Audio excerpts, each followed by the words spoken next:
હર હર મહાદેવ મિત્રો, જય કેદારેશ્વર। તો આપણે જઈ રહ્યા છીએ કેદારનાથ યાત્રા। કેદારનાથની સંપૂર્ણ જાણકારી માટે જોડાયેલા રહો અંત સુધી આપણી સાથે। તો મિત્રો આપણે ફાઇનલી પહોંચી ગયા છીએ અમદાવાદ એરપોર્ટ। ત્યાંથી આપણી ફ્લાઇટ છે, ફ્લાઇટમાં બેસી ગયા છીએ આપણે। જોઈ લો અંદરનો નજારો। ફ્લાઇટ ટેક ઓફ થઈ ગઈ છે। જોઈ લ્યો અદ્ભુત નજારો। આમાં પણ થોડા થોડા રોદા તો આવે જ હો ભાઈ। આપણી જર્ની 1 કલાક જેવી રહેવાની છે। તો ફાઇનલી આપણે પહોંચી ગયા છીએ દેહરાદૂન એરપોર્ટ। જોઈ લો એરપોર્ટ। તો મિત્રો તમે જો ટ્રેનથી આવવા માંગો છો તો હરિદ્વાર આવવાનું રહેશે। ત્યાંથી તમારે બાય બસ અથવા શેરિંગ જીપમાં જવાનું રહેશે। તો આજના દિવસ માટે આટલું, મળીએ છીએ કાલે સવારે।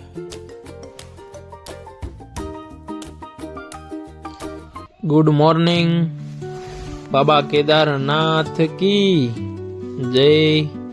આપણે વહેલી સવારે નીકળી ગયા છીએ। દેવોની ભૂમિ એટલે ઉત્તરાખંડ। શું નજારો છે ભાઈ, જબરજસ્ત હો। પહાડોમાં ફરવાની કઈક મજા જ અલગ છે હો ભાઈ।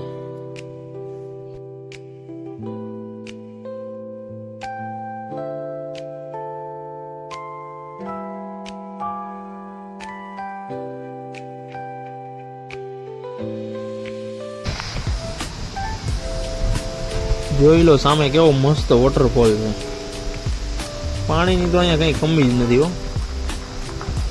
2-5 કિલોમીટર હાલો એટલે વોટરફોલ તમને જોવા મળી જ જાય, કઈ ના ઘટે હો।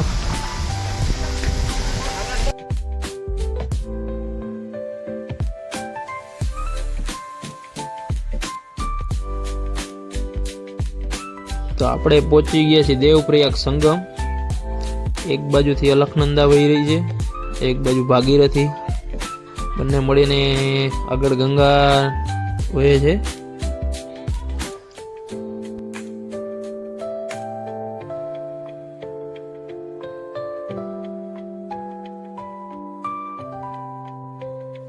તો 1 વાગી ગયો છે, જમવાનો ટાઈમ થઈ ગયો છે। એક સારી એવી જગ્યા આવે એટલે આપણે હાથે જમો અને ગેસની બોટલ લઈ લીધી હતી। ડ્રાઈવર પાસે આ કુકર હતું।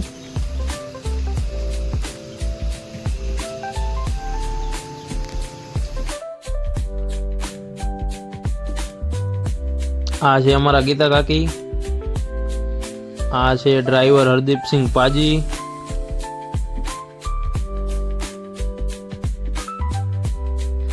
આ છે મારા મમ્મી, આ છે રાહુલભાઈ। 1 નંબર ખીચડી બની જો ભાઈ, ઘટે નહીં કાંઈ। આ લોકો અહીંયા નેટ લગાવી ગયા છે જેથી કરીને પથ્થરો હેઠા ન આવે, એટલા માટે સતત કામ ચાલુ છે। જોઈ લ્યો તમે।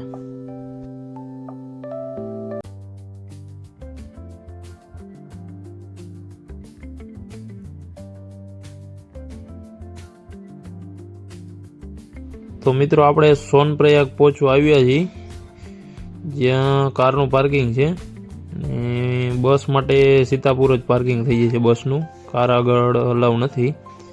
તો આપણે અહીંયાથી પાર્કિંગ કરી કાર અને આગળ જીપમાં જવાનું રહેશે ગૌરીકુંડ સુધી। આપણે જરૂરિયાત મુજબ સામાન લઈ જશું, જેટલો સામાન ઓછો હશે એટલી વધુ મજા આવશે। ઠંડી પણ છે તો કેપ, સ્વેટર, મોજા એવું બધું સાથે લઈ જશું। જે જરૂરી છે એ વસ્તુ લઈ જશું। આજે આપણે ગૌરીકુંડ રોકાઈ જશું। કાલે વહેલી સવારે આપણે યાત્રા ચાલુ થવાની છે। 16 કિમીની યાત્રા રહેશે, પેદલ યાત્રા રહેશે। આજ માટે આટલું, મળીએ છીએ કાલે। ગુડ મોર્નિંગ મિત્રો, બાબા કેદારનાથ કી જય। 8 વાગી ગયા છે, આપણે 7 કિમી દૂર છીએ હવે। ટ્રાફિક હતો ને એટલે ફટાફટ પહોંચી ગયા છીએ। વેધર બી બહુ મસ્ત છે, અદ્ભુત નજારો છે હો ભાઈ। આપણે રોકાઈ ગયા છીએ ચા પીવા। રાજકોટ વાળાને જમવાનું નહીં હોય તો ચાલશે, પણ ચા તો જોશે હો ભાઈ।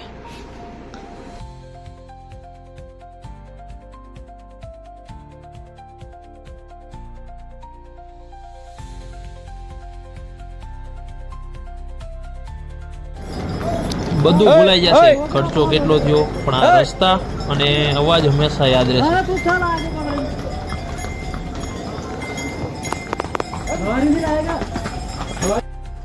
તો મિત્રો ફાઇનલી પહોંચી ગયા છીએ આપણે મંજિલ સુધી. હું જરૂર કહીશ, બાબા કેદારનાથની પૂર્ણ કૃપા તમારી ઉપર હોય તો જ અહીંયા સુધી પહોંચી શકાય છે. આપણે ઘોડા પડાવ સુધી ઘોડા રહે છે, ત્યાંથી આગળ 1.5 કિમી પેદલ જવાનું રહેશે.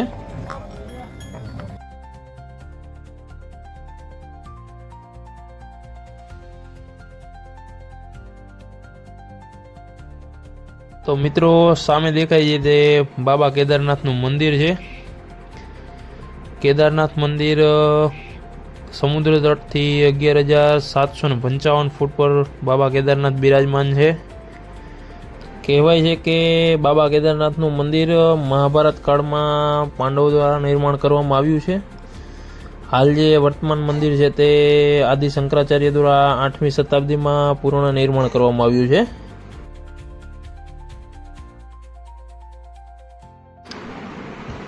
આ છે ભીમશિલા, ચમત્કારિક પથ્થર પણ કહેવામાં આવે છે. આ મંદિરના પાછળના ભાગમાં છે, જે 2013માં ભયાનક પૂર આવ્યું હતું ત્યારે અચાનક પથ્થર આવી જાય છે પાછળના ભાગમાં અને પાણીને 2 ભાગમાં વહેંચી દે છે અને મંદિરને કશું થતું નથી, બાકી તો બધું વિનાશ જ થઈ જાય છે. તો મિત્રો સંપૂર્ણ માહિતી ધ્યાનથી નોટ કરજો. ઘરેથી નીકળો છો એટલે 4 ધામ યાત્રા રજીસ્ટર કરવાનું ભૂલતા નહીં, જે ખૂબ જરૂરી હોય છે. એ તમે ઓનલાઈન પણ કરી શકો છો, 4 ધામ યાત્રા વેબસાઇટ પર જઈને કરી શકો છો. અને આપણી સાચી યાત્રા ગૌરીકુંડથી ચાલુ થાય છે, જ્યાંથી તમે ખચ્ચર અથવા પેદલ પણ આવી શકો છો, પીઠું પણ કરી શકો છો. અને આપણે ઉપર ઠંડીનો માહોલ વધારે હોય છે, જેથી કરીને ગરમ કપડાં સાથે રાખવા ખૂબ જરૂરી છે. ગૌરીકુંડથી રેનકોટ લઈ લેજો, જે વન ટાઈમ યુઝ થાય એવો 100 રૂપિયામાં તમને રેનકોટ મળી જશે, જે લઈ લેજો, ખૂબ જરૂરી છે. કારણ કે અહીંયા કોઈ વેધરનો કોઈ ભરોસો હોતો નથી, ગમે ત્યારે વરસાદ થઈ શકે છે. અને જો તમારી ઉંમર વધારે છે તો નીચેથી ઓક્સિજનની બોટલ લઈ લેજો અને કપૂર સાથે રાખજો, જે ખૂબ જરૂરી છે. જો વાત કરીએ મંદિરના સમયની, તો 4 વાગે મહાઅભિષેક થાય છે, પછી 6 વાગે આરતી થાય છે, પછી 3 થી 5 મંદિર બંધ રહે છે અને 5 થી 9 ઓપન હોય છે દર્શન માટે. જો તમે હેલિકોપ્ટરમાં આવવા માંગો છો તો IRCTC પર બુકિંગ કરીને જ આવજો. પછી અહીંયા ટિકિટ મળવી મુશ્કેલ છે 100%. અમે બહુ મહેનત કરી પણ મળી જ નહીં. અહીંયા નેટવર્ક જીઓનું બહુ મસ્ત ચાલે છે.